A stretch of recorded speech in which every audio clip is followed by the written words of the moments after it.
when the HOA slapped a bright orange notice on my cabin door that read, 72 hours to demolish non-compliant structure. I almost spat out my coffee laughing.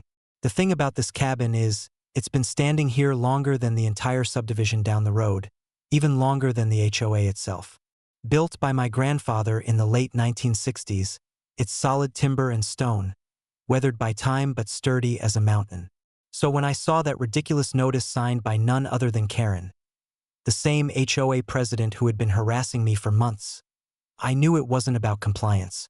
It was about control.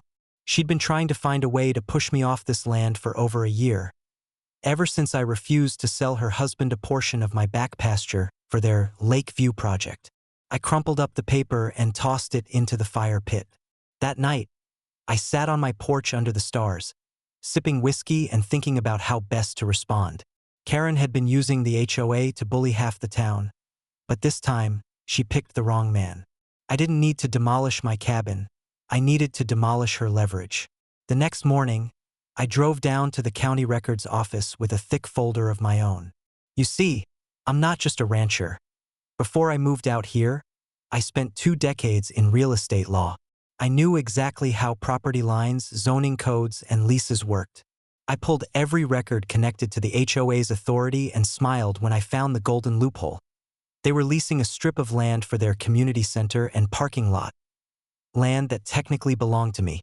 My grandfather had never transferred ownership, and the lease was set to renew automatically every 3 years, unless the property owner adjusted the rent.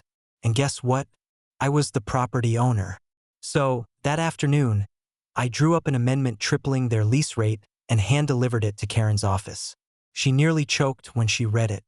"You can't do this," she barked, slamming her manicured hand on the desk. "The HOA doesn't pay rent to anyone." I grinned. "Well, you do now. And if you don't like it, you can vacate by the end of the month." Her face turned redder than a stop sign. "This is extortion," she hissed. "No, Karen," I said calmly. "It's property law." By the end of the week, the entire board was in chaos. They'd been blindsided by the discovery that their beloved community center wasn't actually on HOA-owned land. And when I filed the new lease terms with the county, it became official. Their rent tripled overnight, and with it went their budget surplus. I didn't stop there either. I fenced off the adjacent parking lot, the one they used for their board meetings, and posted a private property no HOA parking sign. The next meeting had to be held in the president's driveway, which must have driven her insane. Karen stormed back up to my cabin a few days later, this time without her clipboard but with 2 board members in tow, both looking mortified. "We can resolve this peacefully," she said through clenched teeth. "Just remove the new rent agreement, and we'll forget about the demolition order." I smiled slowly. "You mean the demolition order that was invalid from the start?" "Yeah, I think I'll keep things the way they are." One of the board members, a timid man named Greg, finally spoke up. "Karen, he's right. We don't have any authority out here. We're lucky he hasn't sued us already." She spun on him, furious. "Whose side are you on?" He sighed. "The side that doesn't end up bankrupt." A week later, the HOA quietly withdrew every complaint they'd ever filed against me. They didn't just back off. They practically vanished from my life. No more letters, no more inspections.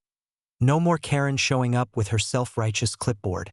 The rent checks started rolling in like clockwork, and every time one arrived, I smiled, knowing the money was coming straight from the same people who once tried to control me. Eventually, word spread about what happened. Other homeowners who'd been bullied by Karen started asking how I'd done it. I told them the truth.